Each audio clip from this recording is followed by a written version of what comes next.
ಯಾವನ ಪಯವನೋ ಯಾವಾಗ್ಲೂ ರಾವಣಾಸುರ ಅಂತಾನೆ ಹಂಗ ಅನ್ಕೋಬೇಡಿ. ರಾವಣಾಸುರನಲ್ಲಿ ಕಲಿಬೇಕಾದಂತಹ ವಿಚಾರಗಳು ಬೇಕಾದಷ್ಟಿದಾವೆ. ಇವತ್ತಿನ ಕಾಂಪಿಟೇಷನ್ ಅಲ್ಲಿ ರಾವಣಾಸುರನ ಆದರ್ಶವೇ ನಮ್ಮ ಯೂತ್ಗೆ ಬೇಕಾದಂತಹ ಸರಿಯಾದ ಆದರ್ಶ.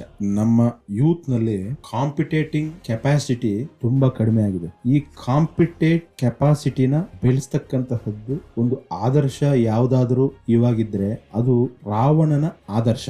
ರಾವಣನ ಪಾಂಡಿತ್ಯದ ವಿಚಾರವಾಗಿ ರಾಮನೇ ಹೇಳ್ತಾನೆ. ರಾವಣ ಸಾಯುವಾಗ ಲಕ್ಷ್ಮಣನ ಕರೆದು, ರಾಮ ಲಕ್ಷ್ಮಣ ಹೋಗಿ ರಾವಣಾಸನ ಹತ್ರ ಹೋಗಿ ಸಾಯೋ ಪರಿಸ್ಥಿತಿಲಿದ್ದಾನೆ, ಆತನು ರಾಜ್ಯಭಾರ ಹೆಂಗ ನಡೆಸಬೇಕು, ಪ್ರಜೆಗಳನ್ನ ಯಾವ ರೀತಿ ನೋಡ್ಕೋಬೇಕು ಅಂತ ಹೇಳ್ತಾನೆ, ಅದನ್ನ ತಿಳ್ಕೊಂಡು ಬಾ ಅಂತ ಹೇಳ್ತಾನೆ. ಯಾಕೆ ಅಣ್ಣ ಈಗ ಹೇಳ್ತಾ ಇದೀಯಾ ಅಂತ ಕೇಳಿದಾಗ, ಈ ಪ್ರಪಂಚದಲ್ಲೇ ಅತಿ ಹೆಚ್ಚು ಪಾಂಡಿತ್ಯ ಪಡೆದಿರತಕ್ಕಂತಹ ವ್ಯಕ್ತಿ ರಾವಣಾಸುರ. ಅತಿ ಶ್ರೇಷ್ಠವಾದಂತಹ ರಾಜ. ಆಡಳಿತ ನಡೆಸುವಂತಹ ಒಂದು ಕಲೆಯನ್ನ ಯಾರತ್ರ ಆದ್ರೂ ಕಲಿಬೇಕಂದ್ರೆ ಅದರ ನಂಬರ್ 1 ರಾವಣಾಸುರ.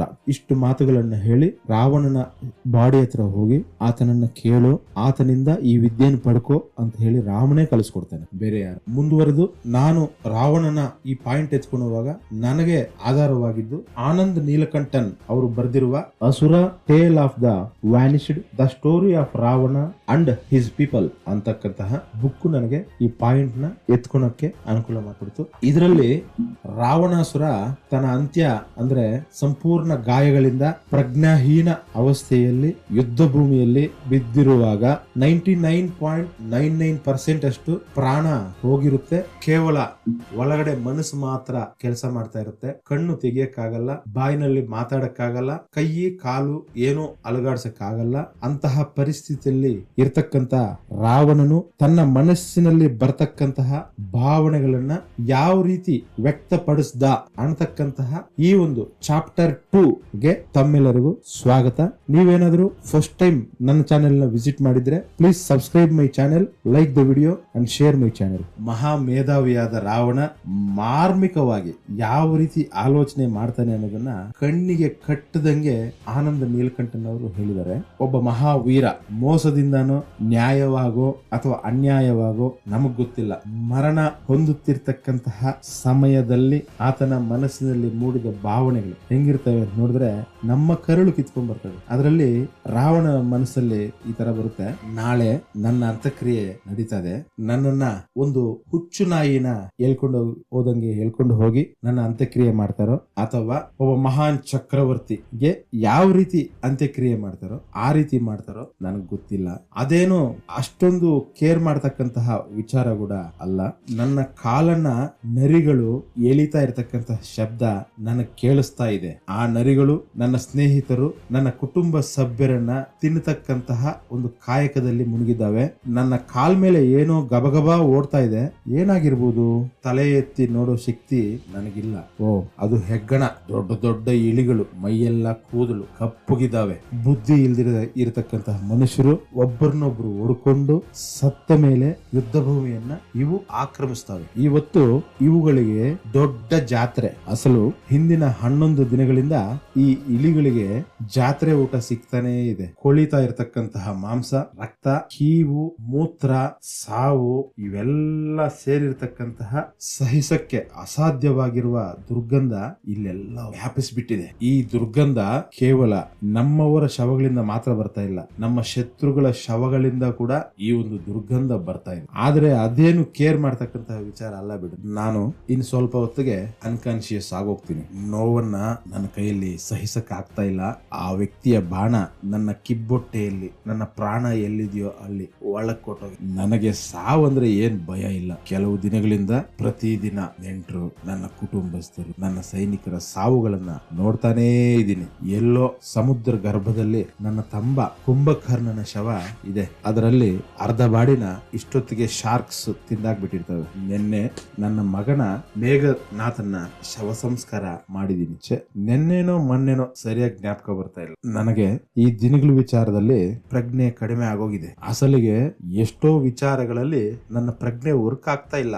ಆಕಾಶದ ವಿಶ್ವಾಂತರಾಳದಲ್ಲಿ ಎಲ್ಲೋ ಒಂದು ಕಡೆ ಕೆಂಪಗಿನ ನಕ್ಷತ್ರ ಹೊಳಿತಾ ಇದೆ. ಅದು ಶಿವನ 3ನೇ ಕಣ್ಣ ತರ ನನಗ್ ಕಾಣಿಸ್ತಾ ಇದೆ. ಅದು ಎಲ್ಲವನ್ನೂ ಅಂತರ್ಲೀನ ಮಾಡಿಕೊಳ್ಳುವ ಮತ್ತೆ ಸರ್ವನಾಶ ಮಾಡತಕ್ಕಂತಹ ಮೂರನೇ ಕಣ್ಣು. ನಾನು ಅತ್ಯಂತ ಪ್ರೀತಿಯಿಂದ ಕಟ್ಟಿದ ಲಂಕೆಯನ್ನ ನಾಶ ಮಾಡ್ತಾ ಇದ್ದಾರೆ. ಅಲ್ಲಿ ನಗರಕ್ಕೆ ಬೆಂಕಿ ಇಟ್ಟಿರ್ತಕ್ಕಂಥದ್ದು ಇವಾಗ ಆರ್ತಾ ಇದೆ, ನನ್ನ ಕಣ್ಣು ಕಾಣಿಸ್ತಾ ಇದೆ. ಅಬ್ಬಾ, ನನ್ನ ರಾಜಧಾನಿ ತ್ರಿಕೂಟ ಈ ಪ್ರಪಂಚದಲ್ಲೇ ಅತ್ಯಂತ ಶ್ರೇಷ್ಠ ರಾಜಧಾನಿಯನ್ನು ಕಟ್ಕೊಂಡಿದ್ದು. Very beautiful city. ನನ್ನ ಸಿಟಿಗೆ ಆ ವಾನರ ಮನುಷ್ಯ ಬಂದು ಬೆಂಕಿ ಇಟ್ಬಿಟ್ಟ.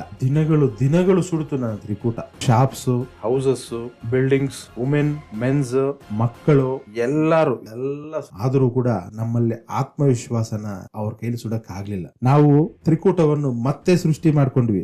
ಎಲ್ಲಾರು ಕೈ ಹಾಕಿ ದುಡಿದು ಇದನ್ನು ಮತ್ತೆ ಮೊದಲನೇ ಸ್ಥಿತಿಗೆ ತಂದ್ಬಿಟ್ವಿ. ಆದ್ರೆ ಮತ್ತೆ ಈ ವಾನರ ಸೇನೆ ತಮ್ಮ ನಾಯಕರೊಂದಿಗೆ ಬಂದು ಎಲ್ಲ ಬೆಂಕಿ ಇಟ್ಬಿಡ್ತು. ನಮಗಂತೂ ಜಾಸ್ತಿ ಹಾನಿ ಮಾಡಿದ್ದು ಹನುಮಂತನು. ಆತನು ನಮಗೆ ಮೃತ್ಯುವನ್ನು ತೋರಿಸ್ಬಿಟ್ಟು ಹೊಟ್ಟೋದ. ಇದ್ರ ಬಗ್ಗೆ ಜಾಸ್ತಿ ಆಲೋಚನೆ ಮಾಡ್ಬೇಕು ಅಂತ ಏನಿಲ್ಲ. ನನ್ನ ಮಗ ಆ ವಾನರನ್ನ ಕಟ್ಟಾಕಿ ಎತ್ಕೊಂಡ್ ಬಂದಾಗ ಆವತ್ತೇ ಸಾಯಿಸ್ಬಿಡ್ಬೇಕಾಗಿತ್ತು. ಇದನ್ನು ಬಿಟ್ಟು ನನ್ನ ತಮ್ಮನ ಮಾತನ್ನು ಕೇಳಿ ನನ್ನ ಸಾವನ್ನ ನಾನೇ ತಂದ್ಕೊಂಡ್ಬಿಟ್ಟು. ಆದ್ರೂ ನಮ್ಮ ಅಸುರರಿಗೆ ರಾಜದ್ರೋಹ, ನಂಬಿಕೆ ದ್ರೋಹಗಳು ಹೊಸದೇನಲ್ಲ. ನಮ್ಗೆಲ್ಲಾರು ಹಂಗೆ ಮಾಡಬೇಕು. ನಾನ್ ಅಮಾಯಕ ಅಷ್ಟೇ. ನನ್ನ ತಮ್ಮಂದ್ರು, ನನ್ನ ಸಿಟಿಸನ್ಸ್ ಎಲ್ಲಾರು ಇವಾಗ ಮೊದ್ಲಿದ್ದಂಗೆ ನನ್ನ ನೋಡ್ಕೊಂತಾರೆ, ನನ್ನ ಮೇಲೆ ಪ್ರೀತಿ ಇದೆ ಅಂತ ಅನ್ಕೊಂಡಿದ್ದು ನನ್ನ ತಪ್ಪು. ನನಗೆ ಇವರೆಲ್ಲ ದ್ರೋಹ ಮಾಡ್ತಾರೆ ಅಂತ ನಾನಂತೂ ನನ್ನ ಮನಸ್ಸಿನಲ್ಲೂ ಅನ್ಕೊಂಡಿರ್ಲಿಲ್ಲ. ನನಗೆ ನಗು ಬರ್ತಾ ಇದೆ. ಆದ್ರೆ ಹೊಟ್ಟೆನಲ್ಲಿರ್ತಕ್ಕಂತಹ ಎಲ್ಲಾ ಮೂಳೆಗಳು ಮಾಂಸ ಆಚೆಗೆ ಬಂದ್ಮೇಲೆ ನಗುವುದು ಅಷ್ಟು ಸುಲಭ ಏನಲ್ಲ. ನನ್ನ ಸಾವುನಿಂದ ನನ್ನ ನಗರದ ಜನ ನಗ್ತಾ ಇದ್ದಾರೆ. ಅವರ ನಗು ನನಗೆ ಇಲ್ಲಿವರೆಗೂ ಕೇಳಿಸ್ತಾ ಇದೆ. ನನ್ನ ಶತ್ರುಗಳು ವಿಜಯೋತ್ಸಾಹಗಳನ್ನು ನಡೆಸ್ಕೊಂತ ಇದ್ದಾರೆ. ವಾನರರೆಲ್ಲ ತ್ರಿಕೂಟವನ್ನು ದೋಚ್ಕೊಂಡು ಕೆಲಸದಲ್ಲಿ ಇರಬಹುದು. ಮೋಸ್ಟ್ಲಿ ನನ್ನ ದೇವಸ್ಥಾನಗಳನ್ನ ಇಷ್ಟೊತ್ತಿಗೆ ದೋಚ್ಕೊಂಡಿರ್ತಾರೆ. ಧಾನ್ಯಾಗಾರಗಳಿಗೆಲ್ಲ ಬೆಂಕಿ ಇಟ್ಟಿರ್ತಾರೆ. ಸ್ಕೂಲ್ಸ್, ಹಾಸ್ಪಿಟಲ್ಸ್ ಎಲ್ಲದಕ್ಕೂ ಬೆಂಕಿ ಇಟ್ಬಿಟ್ಟಿರ್ತಾರೆ. ಗೆದ್ದವ್ರ ವರ್ತನೆ ಈ ರೀತಿನೇ ಇರುವುದು. ನಾವು ಕೂಡ ದೇವತೆಗಳ ನಗರಗಳನ್ನೆಲ್ಲ ಗೆದ್ದಾಗ ಈ ರೀತಿನೇ ಸುಟ್ಟು ಬಿಸಾಕಿದ್ವಿ. ಇನ್ನ ಘೋರವಾದ ಕೆಲಸಗಳು ಕೂಡ ನಾವು ಮಾಡಿದ್ವಿ. ಆವಾಗ ಆ ಮಹಾತಾಯಿ ವಿಜಯಲಕ್ಷ್ಮಿ ನನಗೆ ಆಶೀರ್ವಾದ ಚೆನ್ನಾಗಿ ಮಾಡ್ತಾ ಇದ್ಲು. ವಿಕಾರವಾಗಿರ್ತಕ್ಕಂತಹ ವಾನರ ಸಮೂಹಗಳು ನನಗೆ ಅತ್ಯಂತ ಪ್ರಿಯವಾದ ಅಂತಃಪುರದ ಒಳಕ್ಕೆ ಹೋಗಿರಬಹುದು. ಅವರು ಏನಾದ್ರೂ ಘೋರ ಮಾಡಕ್ ಮೊದಲೇ ನನ್ನ ರಾಣಿಗೆ ಬೆಟ್ಟದ ಮೇಲಿಂದ ಧುಮುಕ್ತಕ್ಕಂತಹ ಬುದ್ಧಿ ಬಂದಿರಲೂಬಹುದು. ನಾನಿವಾಗ ಏನನ್ನು ಕಂಟ್ರೋಲ್ ಮಾಡೋ ಪರಿಸ್ಥಿತಿನಲ್ಲಿ ಇಲ್ಲ. ಸಾವಿನ ಉಸಿರು ನನ್ನ ಮುಖದ ಮೇಲೆ ಬಿಸಿಯಾಗಿ ಬರ್ತಾ ಇದೆ. ನರಿಗಳು ಕೂಡ ಬಂದ್ಬಿಟ್ಟಿದ್ದೇವೆ. ನನ್ನ ಬಾಡಿನಲ್ಲಿ ಯಾವ ಪಾರ್ಟ್ ನಾವು ಫಸ್ಟ್ ಕಚ್ತವೆ, ಬಹುಶಃ ನನ್ನ ಹೊಟ್ಟೆನಲ್ಲಿರ್ತಕ್ಕಂಥ ಮೆತ್ತಗಿರೋ ಮಾಂಸ ಅಂತ ತಿನ್ಬೋದು. ನನ್ನ ಕೈ ಮೂಳೆ ನರಿ ಬಾಯಲ್ಲಿ ಸಿಕ್ಕಾಕೊಂಡ್ಬಿಟ್ರೆ ಏನ್ ಮಾಡೋದು? ನನಗ್ ನಗು ಬರ್ತಾ ಇದೆ. ಇಷ್ಟೊತ್ತರಲ್ಲಿ ಒಂದು ನರಿ ತನ್ನ ಚೂಪಾದ ಹಲ್ಲುಗಳಿಂದ ನನ್ನ ಕೆನ್ನೆನ ಕಚ್ಚಿಬಿಡ್ತು. ಕಚ್ಚಿ ಮಾಂಸ ಕಿತ್ಕೊಂಡು ತಿಂತಾ ಇದೆ. ನಾನು ಗೆಸ್ ಮಾಡೋದ್ರಲ್ಲಿ ಕೂಡ ಫೈಲ್ ಆಗಿದ್ದೀನಿ. ನಾನು ಹೊಟ್ಟೆಲಿರೋ ತಿನ್ನುತ್ತೆ ಅನ್ಕೊಂಡು, ಆದ್ರೆ ಅದು ನನ್ನ ಮುಖದ ಮೇಲೆ ಇರ್ತಕ್ಕಂತಹ ಕೆನ್ನೆಯನ್ನ ಕಚ್ಕೊಂಡು ಕಿತ್ತು ತಿಂತಾ ಇದೆ. ಇಲಿಗಳು ನನ್ನ ಕಾಲ್ ಬೆರಳನ್ನ ಕಿತ್ತು ತಿಂತಾ ಇದಾವೆ. ನಾನು ರಾವಣಾಸುರ.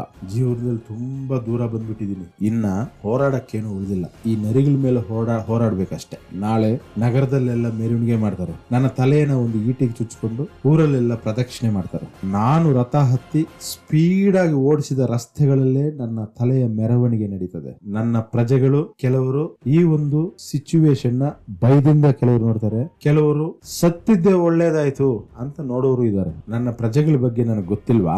ಸರ್ವ ಮಾನವ ಸಮಾನತ್ವ ಅಂತಕ್ಕಂತ ಒಂದು ತಲಪಾಯದ ಮೇಲೆ ನಾನು ಸಾಮ್ರಾಜ್ಯ ಕಟ್ಟಿದ್ದೀನಿ. ಅದನ್ನ ನೋಡಿ ನನಗೆ ಇವಾಗ ನಗು ಬರ್ತಾ ಇದೆ. ನನ್ನ ಸುತ್ತಲೂ ತಲೆಗಳು ಕಟ್ ಹಾಗೆ, ಕೈಕಾಲು ಕಟ್ಟಾಗಿ ಬಿದ್ದಿರ್ತಕ್ಕಂತಹ ಶವಗಳಿದಾವೆ. ಇವರೆಲ್ಲ ಒಂದು ಟೈಮಲ್ಲಿ ನನ್ನ ಮೂರ್ಖರ ತರ ನಂಬಿದ್ರು. ಆದರೂ ಒಬ್ಬ ಚಕ್ರವರ್ತಿಗೆ ಈ ರೀತಿಯಾದಂತಹ ಸಾವು ಬರಬಾರ್ದಾಗಿತ್ತು. ನಾನು ನನ್ನ ಪ್ರಜೆಗಳಿಗೋಸ್ಕರ ದೇವರುಗಳು, ಅವ್ರ ಅಸಿಸ್ಟೆಂಟ್ಸ್, ಅವ್ರ ಫಾಲೋಯರ್ಸ್ ಎಲ್ಲಾರ ಮೇಲೆ ಅತಿಯಾದಂತಹ ಒಂದು ಪರಾಕ್ರಮಿಯಾದಂತಹ ಯುದ್ಧಗಳನ್ನ ಮಾಡಿಬಿಟ್ಟಿದ್ದೀನಿ. ನಾನು ಯಾವತ್ತಿದ್ರು ವೀರನೇ. ನನ್ನ ಸಾವು ವೀರ ಸ್ವರ್ಗನೇ. ಈಗ ನನಗೆ ಪ್ರಾಣ ಹೋಗುದೇ ಒಳ್ಳೇದು. ಯಾಕಂದ್ರೆ ಅಕಸ್ಮಾತ್ ಪ್ರಾಣ ಹೋಗ್ದಿರ ಬದುಕ್ಬಿಟ್ರೆ ಒಂದೇ ಕಣ್ಣು ಇಟ್ಕೊಂಡು, ಯಾಕಂದ್ರೆ ಇನ್ನೊಂದು ಕಣ್ಣು ಕಿತ್ತೋಗಿದೆ, ಅಸಹ್ಯವಾಗಿ ಊರಾಚೆ ಇರತಕ್ಕಂತ ಒಂದು ಗುಡಿನಲ್ಲಿ ಭಿಕ್ಷೆ ಬೇಡೋ ಒಂಥರ ವಾಸನೆ ಬರ್ತಾ ಇರೋ ಅರ್ಧೋಗಿರೋ ಬಟ್ಟೆಗಳು ಹಾಕೊಂಡು ಬದುಕಬೇಕಾಗುತ್ತೆ. ಮಹಾನ್ ಸಾಮ್ರಾಟ ಜೀವನಕ್ಕೆ ವಿರುದ್ಧವಾಗಿ ಬದುಕಬೇಕಾಗುತ್ತೆ. ನನಗೆ ಪ್ರೆಸೆಂಟ್ ಸತ್ತೋಗ್ಬೇಕು ಅಂತಾನೆ ಇದೆ. ಇದೆಲ್ಲ ಬೇಗ ಕ್ಲಿಯರ್ ಆಗೋದ್ರೆ ಸಾಕಪ್ಪ ಅನ್ಸ್ತಾ ಇದೆ. ಹೊಟ್ಟೋಗೋಣ ಅನಿಸ್ತಾ ಇದೆ. ಸುಟ್ಟೋಗ್ತಾ ಇರೋ ನಗರಗಳಲ್ಲಿ ಇರೋ ಜನ ಅವರ ಸಂತೋಷನ, ಅವ್ರ ಜೀವನನ ಅವರೇ ನೋಡ್ಕೊಳ್ಳಿ. ಅಸುರರೆಲ್ಲ ತಮ್ಮ ಯುದ್ಧಗಳನ್ನ ತಾವೇ ಮಾಡ್ಕೊಳ್ಳಿ. ನನಗೆ ಮಾತ್ರ ನನ್ನ ಬಾಲ್ಯದೊಳಗೆ ಕೊಟ್ಟೋಗಿಸ್ತಾ, ಆ ಬಾಲ್ಯದೊಳಗೆ ಹೋಗಿ ನನ್ನ ಎಲ್ಲಾ ಜ್ಞಾಪಕಗಳ ಒಂದ್ಸರಿ ನೋಡೋಣ ಅಂತ ನನಗನ್ನಿಸ್ತಾ ಇದೆ. ಸೊ ಇದು ಫ್ರೆಂಡ್ಸ್ ರಾವಣಾಸುರನ ಅಂತಿಮ ಯಾತ್ರೆಯ ಅಂತರಂಗ. ನಿಮಗೆ ಈ ಒಂದು ಪಾಡ್ಕಾಸ್ಟ್ ಇಷ್ಟ ಆಗಿದ್ರೆ please subscribe the channel, share the video and like the video.